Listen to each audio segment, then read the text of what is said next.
வணக்கம். இந்திய ராணுவ தளபதியோட ஒரு ஸ்டேட்மெண்ட்ட பத்தி இந்த மூலம் பேசுது இல்லையா? ये क्वेश्चन में से पूछा गया कि उन्होंने कहा हमने इतने जेट गिराए, आपने कुछ नहीं बोला। मैं अभी भी कुछ नहीं बोल रहा हूँ उसके बारे में, और ना मैं बोलना चाहूँगा। अगर वो सोचते उन्होंने मेरे 15 जेट गिराए हैं, उनको सोचने दो। I hope they are convinced about it and they will cater for 15 less aircraft in my inventory when they come to fight again.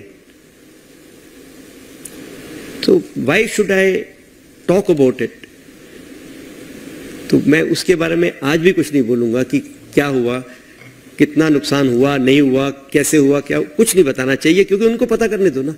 அதாவது பாகிஸ்தான் அவங்க இப்போ இருக்கிற வரைபடத்தை காப்பாத்திக்கணும்னா முதல்ல தீவிரவாதத்தை நிறுத்தணும், அப்படி இல்லனா அந்த வரைபடமே மாற வாய்ப்பு இருக்கு அப்படின்னு ராணுவ தலைவர் எச்சரிச்சதா இந்த காணொளியில சொல்றாங்க. இது ரொம்ப நேரடியான ஒரு வலுவான வார்த்தை. அதே மாதிரி பாதுகாப்பு அமைச்சரோட கருத்தும் வருதாமே, கராச்சிக்கு போற வழி கிரீக் வழியா தான் போகுது அப்படின்னு அவர் சொன்னதா மூலம் சொல்லுது. இந்த மாதிரி ஸ்டேட்மெண்ட்ஸ் வர்ற அதே டைம்ல பிஓகேல போராட்டங்கள் நடக்குதுன்னு சொல்றாங்க. இது எப்படி ரெண்டும் சம்பந்தப்பட்டதா? பிஓகேல போராட்டங்கள்ல ஒரு 10 பேர் கொல்லப்பட்டதாகவும் அங்க மனித உரிமை மீறல்கள் நடக்குதுன்னு இந்தியா கண்டிச்சிருக்கிறதாகவும் இந்த மூலம் சொல்லுது. இன்னும் முக்கியமா செப்டம்பர் 28ஆம் தேதியிலிருந்து அங்க இன்டர்நெட், மொபைல் எல்லா தொலைத்தொடர்பு சேவைகளும் சுத்தமா கட் பண்ணிருக்காங்க பாகிஸ்தானால. நிலைமையை கண்ட்ரோல் பண்ண முடியலன்னு இந்த மூலம் குறிப்பிடுது. இந்த மாதிரி ஒரு பேக்டிராப்ல தான் இந்திய தரப்புல இருந்து இப்படி வலுவான ஸ்டேட்மெண்ட்ஸ் வருதுங்கிறது கவனிக்க வேண்டியது. இதுக்கு அடுத்துதான் அந்த பரபரப்பான பகுதி வருது, ஆபரேஷன் சிந்தூர். இதுல இந்திய விமானப்படை தலைவர் என்ன சொன்னதா இந்த மூலம் சொல்லுது?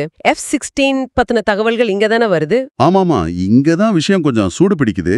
இந்திய விமானப்படை தலைவர் இந்த ஆபரேஷன் சிந்தூர் அப்போ பாகிஸ்தானோட சுமார் 12லிருந்து 13 போர் விமானங்கள் அழிக்கப்பட்டுச்சுன்னு சொல்றாரு. இதுல முக்கியமா பல F-16 ரக விமானங்களும் அடங்கும்னு அவர் உறுதிப்படுத்தினதா இந்த மூலம் அடிச்சு சொன்னது. இது உண்மையிலேயே ஒரு பெரிய வெளிப்பாடு. ஏன்னா இத்தனை நாளா இத பத்தி இவ்வளவு தெளிவா பேசப்படல. அமெரிக்க தயாரிப்பு F-16 விமானங்களை இந்தியா அழிச்சதை இப்பதான் முதல் முறையா அபிஷியலா ஏத்துக்கிறாங்களா? அமெரிக்கா கிட்ட இருந்து வாங்கின F-16 விமானங்களை இந்தியா மாதிரி இன்னொரு நாடு சுட்டு வீழ்த்திடுச்சுன்னு அதிகாரப்பூர்வமா சொல்றது இதுதான் முதல் முறைன்னு மூலம் சொல்லுது. அதுவும் சும்மா ஏர் டு ஏர் காம்பேட்ல மட்டும் இல்ல, தரையில இருந்த ஹேங்கர்ஸ்லயும், அதாவது விமானங்களை நிறுத்தி வைக்கிற இடங்களையும் தாக்கி அழிச்சதா சொல்றாங்க.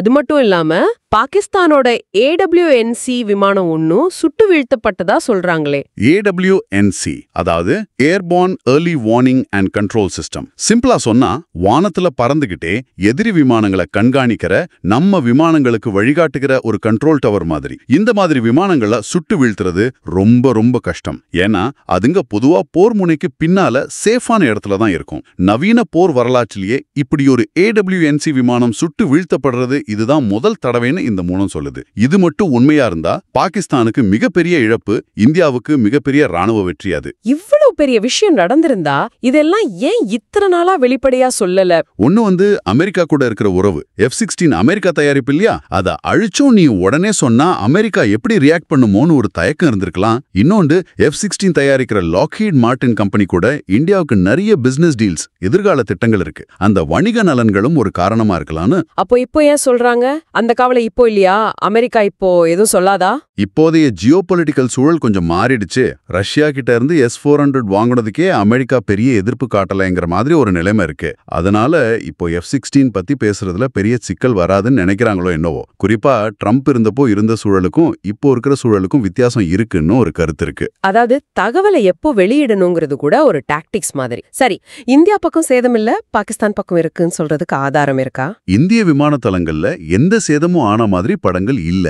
ஆனா பாகிஸ்தான் பக்கத்துல குறிப்பா அவங்களோட 11 விமான தளங்கள்ல சேதம் ஏற்பட்டதற்கான சேட்டலைட் இமேஜஸ் இருக்குன்னு பாகிஸ்தானால இதை மறைக்க முடியல.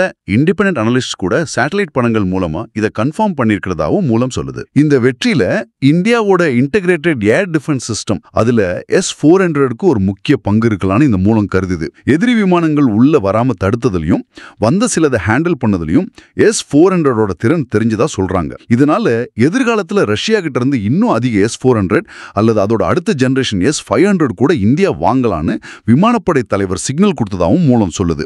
இதுவும் ஒருவேளை அமெரிக்காவோட இப்போதைய நிலைப்பாட்டை கணக்கில் எடுத்து செஞ்சதா இருக்கலாம். எதிர்காலத்தை பத்தி வேற ஏதாவது கணிப்பு இருக்கா? இவ்வளவு F-16 விமானங்கள் டேமேஜ் ஆயிடுச்சுன்னு சொல்றதால பாகிஸ்தான் கண்டிப்பா அமெரிக்கா கிட்ட புதுசா விமானம் கேட்கும். ஒருவேளை 2026 வாக்குல அமெரிக்கா மறுபடியும் பாகிஸ்தானுக்கு போர் விமானங்களை கொடுக்கலாம்னு இந்த மூலம் ஒரு யுகத்தை முன்வைக்குது.